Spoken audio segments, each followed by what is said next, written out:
Mummy Radhe Radhe. ચલો નોરતો છો તો છોકરીઓ જમાડી લઈએ. આજે તો રામનવમી છે એમાંય સારું એટલે આપણે છોકરીઓને જમાડવા બોલાવવાની છે. એટલે પૂરી બનાવીએ છે, દાળ ભાત, શાક, ઢોકળા જોઈએ છે કેટલું બને હે ને વિવેક? બધું અલગ અલગ બનાવવાનું. તારા પપ્પા બી હેલ્પ કરે છે હો.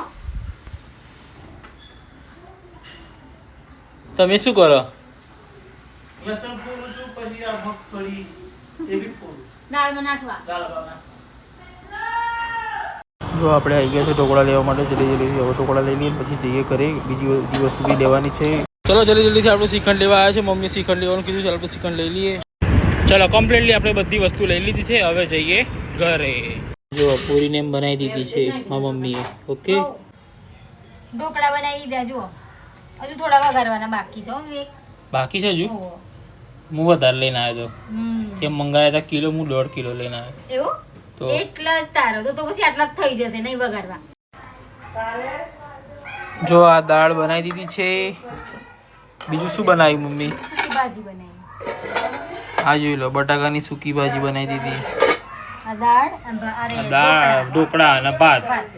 જો નવરાત્રી ચાલુ છે એટલે મારી મમ્મી બધી છોકરીઓને લેવા માટે ગયા છે. એમને આપણે છોકરીઓને જમાડવાની છે બરોબર. આ રહી બધી છોકરીઓ. જો આ રહી અમારી બીજી છોકરી શ્રેયા. એ શ્રેયા પણ આવવાની છે.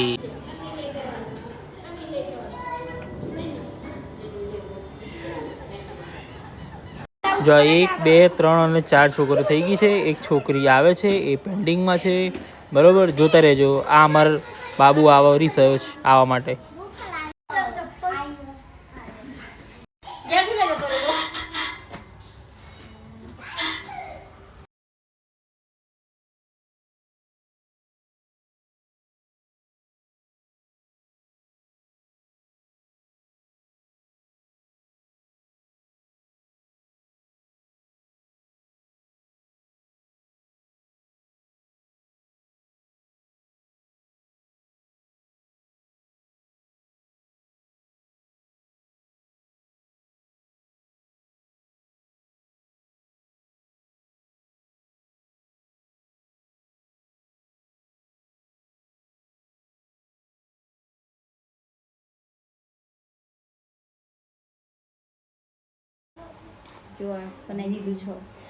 જો દાળ ભાત બનાવ્યા છે, ઢોકળા છે, બટાકાની સૂકી ભાજી છે, શ્રીખંડ અને આ પૂરી બરોબર.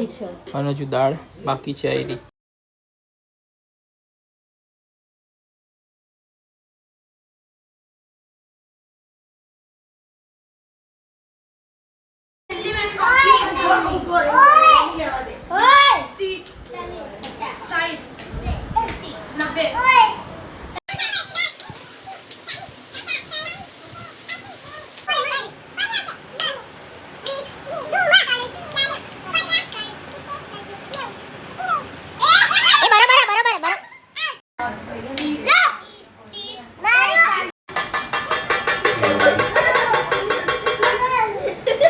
કોણ આવ્યું?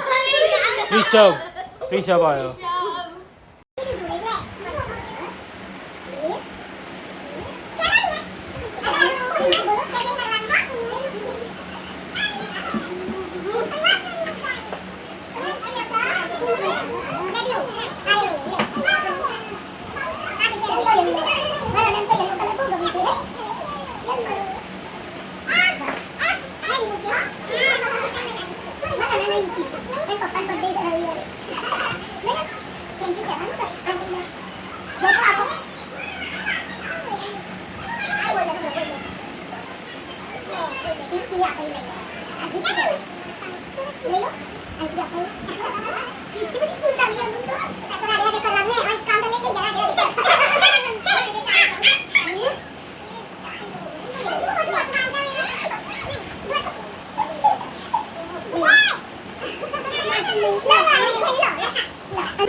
ઘરે